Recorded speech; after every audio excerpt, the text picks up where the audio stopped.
This is TechCrunch. OpenAI has updated its Preparedness Framework, the internal system it uses to assess the safety of AI models and determine necessary safeguards during development and deployment. In the update, OpenAI stated that it may adjust its safety requirements if a competing AI lab releases a high-risk system without similar protections in place. The change reflects the increasing competitive pressures on commercial AI developers to deploy models quickly. OpenAI has been accused of lowering safety standards in favor of faster releases and of failing to deliver timely reports detailing its safety testing. Last week, 12 former OpenAI employees filed a brief in Elon Musk's case against OpenAI, arguing the company would be encouraged to cut even more corners on safety should it complete its planned corporate restructuring.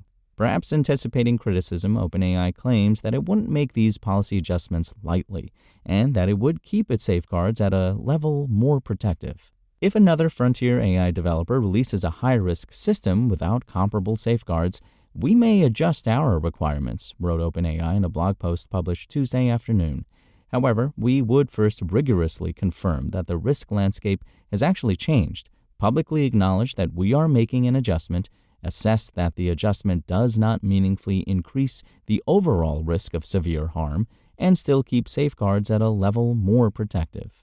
The refreshed Preparedness Framework also makes clear that OpenAI is relying more heavily on automated evaluations to speed up product development.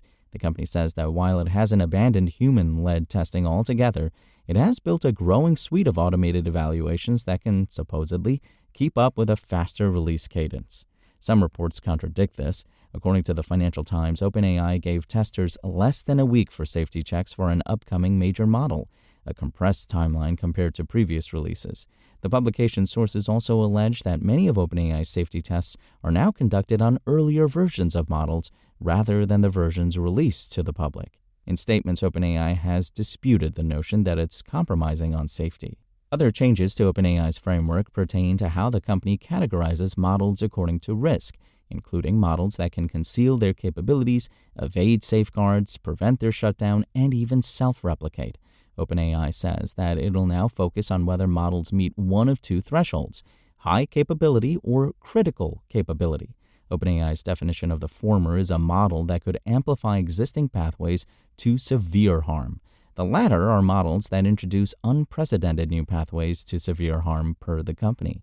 Covered systems that reach high capability must have safeguards that sufficiently minimize the associated risk of severe harm before they are deployed, wrote OpenAI in its blog post. Systems that reach critical capability also require safeguards that sufficiently minimize associated risks during development. The updates are the first OpenAI has made to the Preparedness Framework since 2023.